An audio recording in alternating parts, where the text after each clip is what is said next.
Ceci est l'histoire d'une machine volante. Cette histoire commence pour nous là où elle s'est stoppée net en plein vol. Peut-être par une belle journée comme aujourd'hui, quand un soleil timide dore la peau ensablée d'une plage nonchalante de la côte anglaise.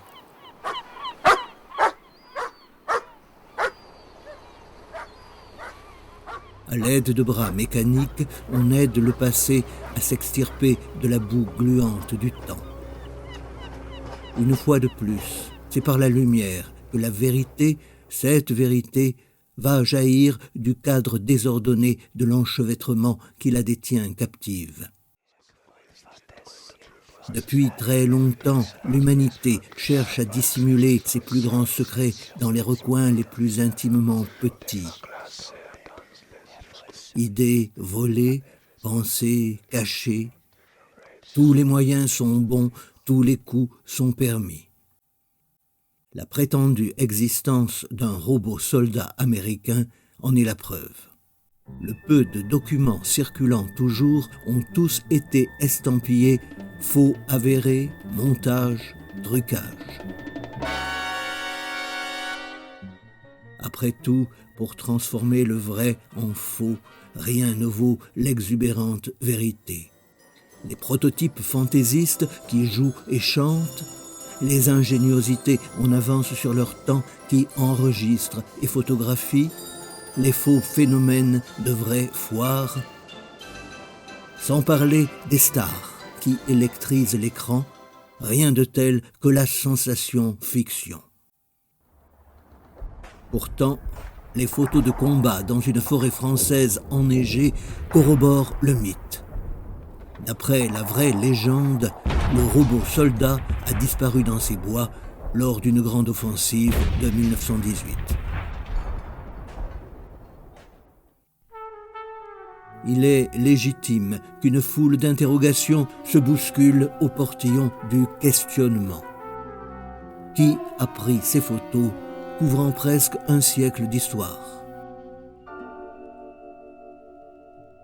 Une autre question concerne le type et l'origine de l'aéronef retrouvé. Dès la fin des années 30, les ingénieurs allemands ont fait des avancées notables en matière de propulsion à réaction. Le modèle de l'appareil fait l'unanimité des spécialistes. Il s'agit d'un Messerschmitt ME 163 Comet. Cet intercepteur monoplace pouvait aller jusqu'à 950 km/h. C'est le seul avion-fusée à avoir été réellement opérationnel.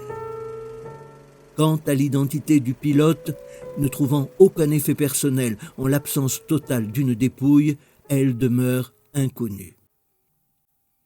Quelques indices factuels nous préparent lentement mais sûrement à accepter comme une évidence les découvertes à venir. Historiquement, une seule et unique alerte mena à des combats aériens sur cette partie de la côte. Elle eut lieu le 7 septembre 1942. Or, cette année-là, les Allemands ont cessé temporairement leurs tests. Plusieurs de leurs meilleurs pilotes d'essai ont perdu la vie. Même leur excellent élément, la pilote Anna Reitsch, a un grave accident qui l'immobilise pendant presque 6 mois. C'est de ce photogramme miniature ressuscité par miracle à l'aide des dernières technologies de pointe que vient la résolution d'un mystère de taille. Le soi-disant modèle de robot soldat disparu en 1918 est capturé par l'armée allemande. Les scientifiques d'alors n'ont pas le temps d'approfondir leurs recherches. L'écrasante défaite de la même année, suivie par l'humiliante récession, tétanise le pays. Le trophée de guerre devient le cadet de leurs soucis. Lorsque, en 1942, l'armée de l'air est en panique, un scientifique se souvient de la technologie récupérée des années plus tôt. L'Allemagne est en possession de 2 robots américains. L'homme de science suggère de reprogrammer ces robots en les adaptant à leurs besoins. Est-ce dans l'urgence que les responsables du programme n'ont pas remarqué tout l'appareillage miniature incorporé dans les entrailles mécaniques, sous-estimant de ce fait des avancées technologiques impensables pour eux en 1918, qui plus est, de la part de l'ennemi. Cela nous permet maintenant de découvrir l'une des clés d'un mystère aux multiples serrures.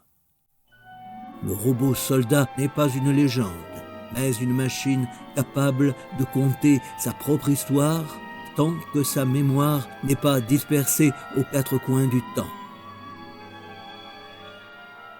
Le robot soldat n'est pas seul au monde, il a un frère mécanique, un jumeau électronique aux capacités comparables.